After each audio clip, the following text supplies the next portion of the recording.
नमस्ते यारो, तो यारो कैसे हैं आप सब। तो यारो स्वागत है आपका आज की नई वीडियो में। और आज हम बात करने वाले यासुके के ऊपर। करते हैं स्टार्ट।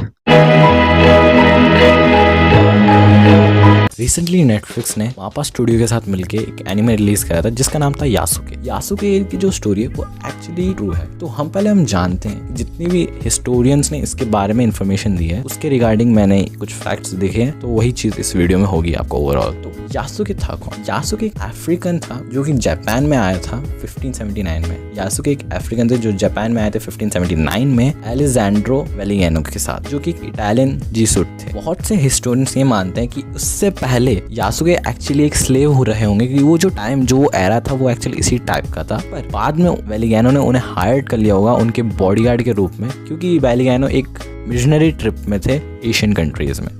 यासुके की कंट्री यानी कि यासुके ओरिजिन की बात करें जहाँ पे वो पैदा हुए थे वो एक्चुअली अभी तक क्लियर नहीं हुई, लेकिन जो कुछ मेजर कंट्री जहाँ पे ये मानते कि वो वहाँ बॉर्न हुए होंगे वो है मोजाम्बिक, इथियोपिया और सूडान।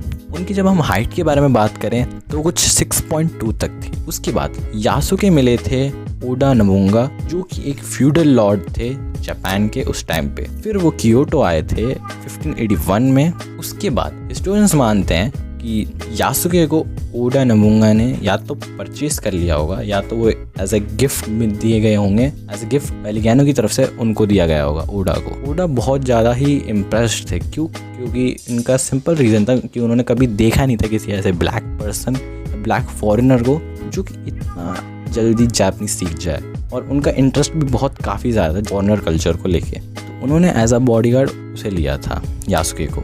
बट कुछ समय बाद यासुके को प्रमोट किया गया था एज अ समुराई में। और इतना ही नहीं, उसके बाद ओडा ने यासुके को अपने घर, अपने सर्वेंट्स और बहुत कुछ दिया था। उनकी रिलेशनशिप आगे बढ़ते बढ़ते बहुत ज़्यादा ट्रस्टफुल हुई थी, इसी वजह से ये सब हुआ। देन हम बात करते हैं यासुके बहुत लंबे समय के लिए लड़े थे ओडा की साइड से, लेकिन एक ऐसी बैटल जिसमें ओडा के एक समुराई जनरल जिनका नाम था मित्सुडो अकीची वो अगेंस्ट हो गए थे ओडा के। एक साल बाद मित्सुडो अकीची ने ओडा को कैप्चर कर लिया था, फिर उन्हें ट्रैप कर लिया था। उस टाइम पे ओडा को जो बेस्ट डिसीजन लगा था वो ये था कि वो सुसाइड कर लें। तो उसके बाद उन्होंने सुसाइड कर लिया था। इन पूरे ही इस प्रॉब्लम के टाइम पे ओडा की जो पूरी फोर्स मतलब जितनी भी थी वो भी कैप्चर हुई थी, लेकिन काफ़ी उस वॉर के बीच में जितने भी लोग मरे उसमें बहुत ही कम फोर्स बचे। जितने भी फोर्स बचे थे उनको यासुका ने लेके जैसे तैसे करके वहाँ से निकाला था। बट कुछ समय बाद यासुके और बाकी जितने रिमेनिंग फोर्स है उनको भी पकड़ लिया था मित्सुडो अकाची ने। लेकिन यासुके को बाद में रिटर्न कर दिया था जित्सु को, क्योंकि उन मित्सुडो अकाची का सिंपल रीज़न था, वो ये मानते थे कि ये जापानीज नहीं है तो उनका कोई पॉइंट नहीं बनता इनको रखना। फिर यासुके का जब वो पूरा समुराई स्टेटस वो सब चला गया, उसके बाद वो लड़े थे ओकिनावा में एक रोनिन की तरह जित्सु के साइड से लड़े थे 1581 से लेके 1582 के इस ड्यूरेशन में।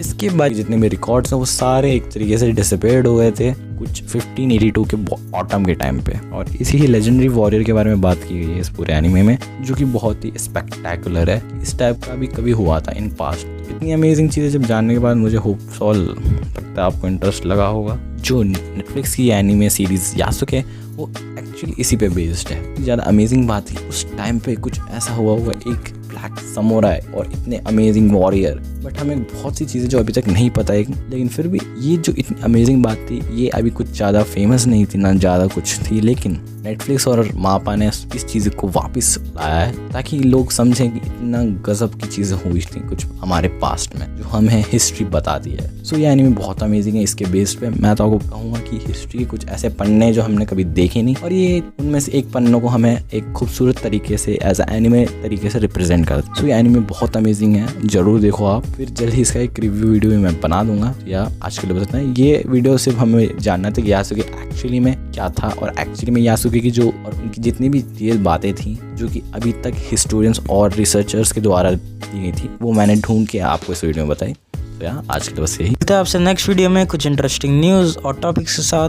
तो like, comment, share and subscribe जरूर कीजिए और बेल आइकन को भी ठोक दीजिए। तो तब तक के लिए धन्यवाद एंड बाय बाय।